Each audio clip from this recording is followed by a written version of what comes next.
Parilidong, ako mismo pupuntahan natin. Isasama ko sa'yo. At saka ma'am, nung mga nakaraan na Christmas party natin, ang linya po natin, 42. 42 pa. Tapos ngayon, 28 na lang. Isang taon ang nakakaraan. Oo, nakaraan na taon, Christmas party natin. Opo. 42 pa ang linya natin. Tapos ngayon, 28 na lang. Di magkano po ang naibibinta? Okay.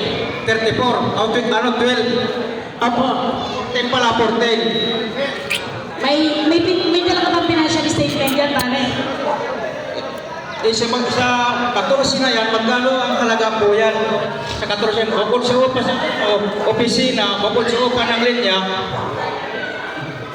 Okay, Ibig sabihin, kung malaki-laki ang naging pumasok sa opisina na pera, saan po napunta yan? Zero balance po tayo ngayon. Yan lang po. Okay. Ang opisina, liniwanagin ko po sa inyo ha, 10,000 po ang upa. At hindi po ako papayag na may magsasabing 15,000 yun. Ipapatago yung parilidong. Inote mo, Sir Larry, bukas na bukas gusto kong makausap siya, ha? Sa barangay. Sa barangay niyo papuntahin. At pag sinabi niya yung gusto kong gumawa siya ng sulat ng pagpapaliwanag. Letter of explanation. Susulatan niya ang page 5 product at papasinungalingan niya yung sinabi niya. Sir Parilidong? Okay. Totoo raw kung sino man po yung gumawa nun, hindi po ako papayag na gano'n. Gusto ko po gumawa siya ng show cause letter. Show cause letter meaning, magpaliwanag siya at siya mismo ang magbibigay sa lahat ng terminal na hindi totoo ang sinasabi niya 15,000 ang paupa. Okay, bakit nasaan daw ang pera? Nakikita niyo po yung nakikita niyo po yung pumapasok, hindi niyo po nakikita expenses. Inilalabas po natin ang financial statement quarterly. Barikunin mo muna yung mo, labo.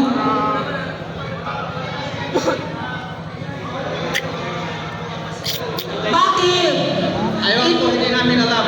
Sa loob ng isang taon, 2 beses ko lang paskil doon sa amin. Engineer! Ay, hinahanap namin kung saan napunta yung pera. Nakakapak po kami. Ever since sinabi ko naman sa inyo, diba?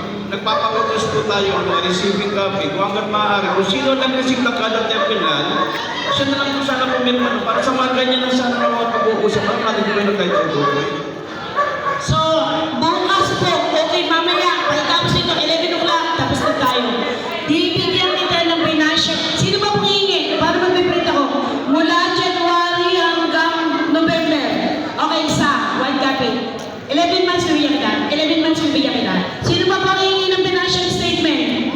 Para alam ko, okay, granted. Okay, tatlo na. Bibigyan ko po kayo ng financial statement. Kasi ito po ay nakalagay lagi sa terminal. So kung kayo po ay hindi nakakita, hindi nyo nabasa, bibigyan ko po kayo. Pangako yan, Parilidong, mamaya, bago mag-check, nasa bahay mo na yung financial statement. Sino ba? Ikaw, Paring Chris, bibigyan din kita ng financial statement. Hindi ba? Sorry. Hello. Magandang umaga mga kasama mga opisyalis. Hindi na ako sana magsalita Kaya wala naman ko sasabihin. Kaya lang, nalulungkot lang ako kasi di ba taon-taon na yung tayo Christmas party na kasaya sa mga membro, sumasama na wala talaga. Hindi ko nga alam kung baka tinatanggap na yung mga opisyalis natin na ang taon lang tayo ng Christmas party. Pero tapos na yan, mayroon lang akong kunting babasahin lang dito Ito, hindi sa akin ito. Ginamit lang ito ng kasama natin dito. Sabi ko nga sa kanya, ito na lang yung basahin. Tika mo na. Isa rin ako sa kanya. Ito na lang ako yan kasi. Oo, ano man. Wala naman sa masamang magtanong kung wala lang kabastusan. Ito lang. Basahin lang. Kasi ayaw daw na ipabasa sa kanya ito. Baka kailangan ko siya. Ito ano ba ito Ito ba yung ano na to? Scoreboard na ginagamit natin yun, ha? Nakatabi po, nakatabi. Nakakita tayo? Hindi po, bumili tayo. Hindi. Yung speaker at saka scoreboard. Nakatabi po. 18,000 at saka 8,000. Is speaker 8,000. Kasi isa na kayo. Sige lang pa rin. Ano na kasi ako eh. Scoreboard 18,000. Opo, doon po. Asan? Nakatabi po. Saan nakatabi? Bati-bati meron po namin mga lagay. Para madali po makita. Ito muna. Di ba meron tayo opisina? Dapat sa opisina, dapat doon sa opisina. Sige po, ipapadala po. Nasa isang tao? Opo. Saan ka magagawin natin? Scoreboard, parang scoreboard po ay sa basketball. Speaker. Meron din po tayo. Asan ang speaker? Bali-bali speaker, may bali-bali po. Hindi, dapat nagagawin natin ito. Hindi, okay na yan, okay na. Basta alam ko, susunod. Lahat ng gamit natin, Ilagay sa opisina. ilagay sa opisina. Opo. Hindi natin dapat dadalhin kung saan-saan. Tingnan mo yung wedding kasi dati. Nawala. Yung publiko, nawala. Dahil hindi nilagay sa opisina eh.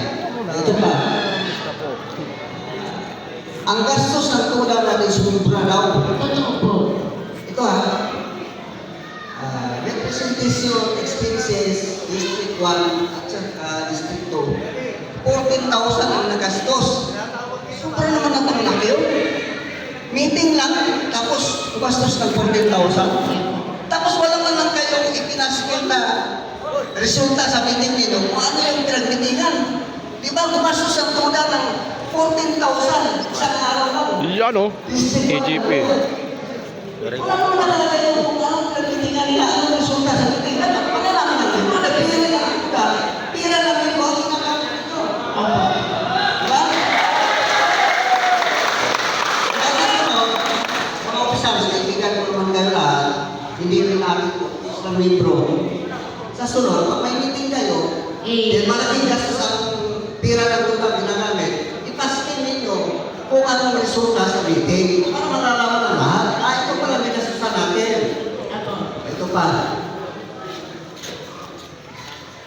Representation expenses traders. Similar. 24,000 ang nagastos. Kung doon natin alam, hindi natin alam. Kung hindi ko rin alam. Kung anong resulta sa meeting na yan, bakit ang nakalaki na gigas? 24,000 sa loob ng 3 araw. Ang alam ko, pag umamitin-mitin na nila, may indikasyon sa atin, sagot na nila ang pagkain, sagot na nila ang resulta, sinalawan sila sa mga opisyalis. Pero ito, 24,000. Noong August 9, 2025 nangyari. Ang laki. Kaya kayo, mga opisyalis sana, pag bawa naman kayo sa mga mito, pira ng tunayan, pira ng mito yan, pira natin lahat yan. Kung ano ang resulta sa meeting, ipaskin ninyo, ito ba'y nakakabuti sa puna, o ito ba'y may kabuluhan. Kasi ang laki pira na ginastos ninyo. Kasi wala na dito ito. Hindi nabasa. Franchise, 30,000. Siguro, okay na sila. Kasi susunod nito, 20,000. Kaya kung ano na ito na lahat, kaya sinasabi natin, papawalan na lang ito, siguro tayo, sa sunod na taon, baka may sunod na mga madam, baka mawala ko sa inyo sa sunod na taon. Baka maganda ang susunod natin. Okay, magpapaliwanag. Okay, sabi po nung nagbasa, yung nagparating kay Paring Chris, baka tinatanong ng opisyal. Sa inyo po kasi namin tinanong, yung 400 na ibinudget namin ngayon, na ibibili dapat ng inyong grocery, ipinera na po namin. Kung tutusin po, mas gusto nga namin bumibili ng bigas, nakakatipid eh. Ano po sabi nyo, hindi yung bigas na binili? Di po ba? Kami na lang, ibigay nyo na lang yung pera para kami ang bumili ng bigas na gusto namin. Yung grocery, ano ba yan? Puro ganito na lang ang binibigay. Perahin na lang. So yung grocery po ay tinapatan namin ng halagang 100 pesos. 100 po ang itinapat namin sa lahat. No? Okay. Representation. Totoo po na medyo malaki at talagang alam ko naman na talagang masasaktan ng toda. Kung kayo po ay ang ipinadala ko sa loob ng 3 araw, ano ang ipapakain nyo sa anak nyo kung hindi kayo bibigyan ng allowance? Obligado po kasing umaten. Lahat po ay dapat umaten.